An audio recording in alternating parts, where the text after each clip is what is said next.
All right, guys, I'm going to give this my best shot, but I'm only going to give it one shot. All right, now stay with me here. Stay with me. This is not a trick. What is that number? What does that number say? Okay, now let me ask you a question. What's that number say? Are they the same number? Let's do it one more time.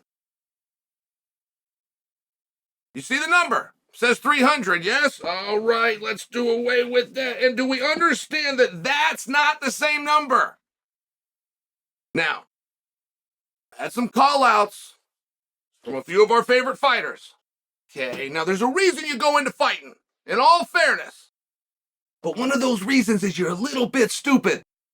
The 30th year anniversary in UFC 300. Not the same event. Now, there's massive marketing going on that has started a while ago, pulling over the little flags of the microphone and people calling it out, and it says 30th, and they wrote 30 in this interesting way. But the 30th anniversary and UFC 300 are not the same thing. Are we clear on that? I'm trying to be as helpful as I can. Because we're having all sorts of call-outs, particularly for UFC 300, as though this is going to be this big blowout event. Now, I've got to tell you, like, UFC 100 was amazing. Do you remember Dana White was supposed to, like, jump off of Mandalay Bay? Do you guys remember that? If they broke 1 million or they broke 1.2 million, they ended up doing, like, a 1.7 million. It was just colossal. There was 3 title fights, and Brock Lesnar versus Mir capped the whole thing off. George St. Pierre was on the card, and he wasn't the main event. That's how big this event was. You get to UFC 200. Now, you're not guaranteed those same matchups. You're not guaranteed that same willingness. Daniel Cormier fought on the card that night. And the one thing that was historic about Daniel Cormier fighting on the card that night is Daniel Cormier was the champion of the world, and the championship of the world was not contested. That's never happened before or since. Amanda Nunes, Miesha Tate was the main event. So I'm just sharing with you. Things become big events when we want to see them. 30th and 300 are not the same thing. So you will have people that are wise, that are pining for those positions, whether it's the 30th or the 300. It won't make any difference. If it's a PPV, it's a main event, they're going to want it. Now, we're going to make our guess who that's going to be. We, of course, go into Sillyville. Like, it was no shorter than 2 weeks ago when Ronda Rousey was being discussed for the 30-year, this is in one article, the 30-year anniversary of the UFC 300. And I'm sitting there with my head in my hand and just going, they're not the same thing. 30 and 300 are not the same thing. Like, it overwhelmed the story for me before I could even get into the impact that Ronda's presence could have, or the fights that she could have, or what would be fun of it, or if we're bringing over Charlotte Flair. I mean, I could have made a whole thing.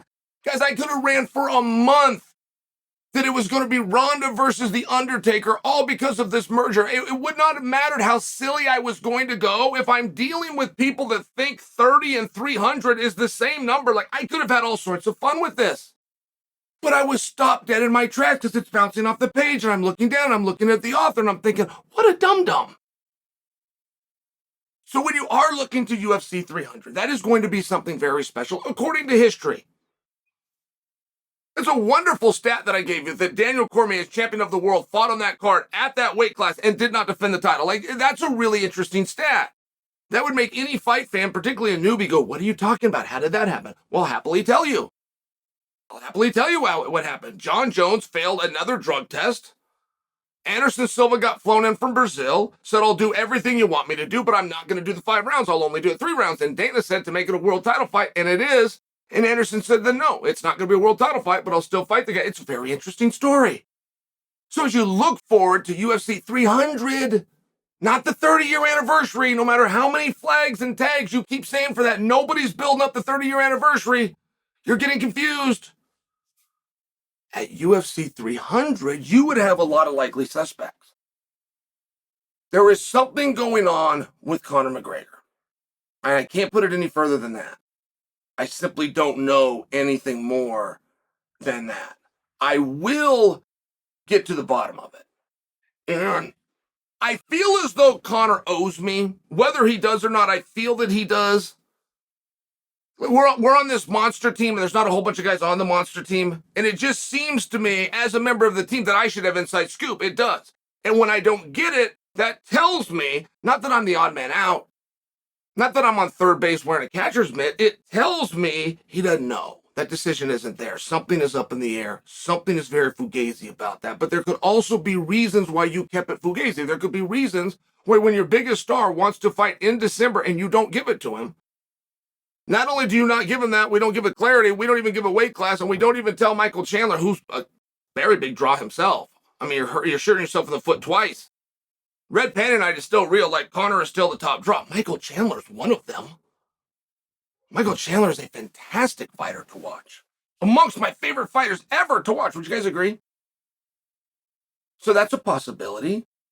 It's a possibility that the right time is just waiting. Something is going on with Yuri Prochazka. I can't put it further than that. And I certainly wouldn't think the 30th or the 300 for him. I really wouldn't. That isn't the top draw. I think it's a top interesting guy, but it isn't a top draw. But there's still something going on that nobody's seeming to unravel. I think that the return of Jamal Hill is going to be one of Jamal's biggest matches. I think that's a very interesting position. Paul Craig is saying certain things. Yuri Prochazka is going to be coming back. There seems to be like a lot on that 205-pound division, but that nobody's unpacking. It's like this onion, but everybody's afraid to unpeel it. And I don't know if that's just because we're in the game of clickbait and you can't make money with those guys yet. I don't know. Or if we got a little round table together and we go, hey, all you top guys, if you want to stay with your seat in the table, don't bring this up. The Yuri Prochazka case is that bizarre. So where are they all going to go? Where are they going to do it at? What's up with this merger? What's up with some of the comments that were made yesterday right after the ringing of the bell? I don't believe that you've got a WWE UFC. I would not predict that for you at all. I think that would be a colossal mistake. And it wouldn't be a guess of mine. I could point to places in history where it's been done. I could point to All Pro Wrestling in Japan. I could point to the late 80s, early 90s where they actually did that. I could point to examples where they brought Akabono in to take on Muhammad Ali. Like, these things have been done before, whether you're aware of them or not. But if that's the road we're going to go down, and that is something that's going to be tested, UFC 300 would be an interesting place to do it. And if you want to speculate and you want to do stories like that, and you want to have some fun like Chael just did. This was just fun. You didn't learn anything in this piece, except for one thing. When you're talking about UFC 300, don't make the mistake that you're also talking about the 30th year anniversary. 330 are two different numbers.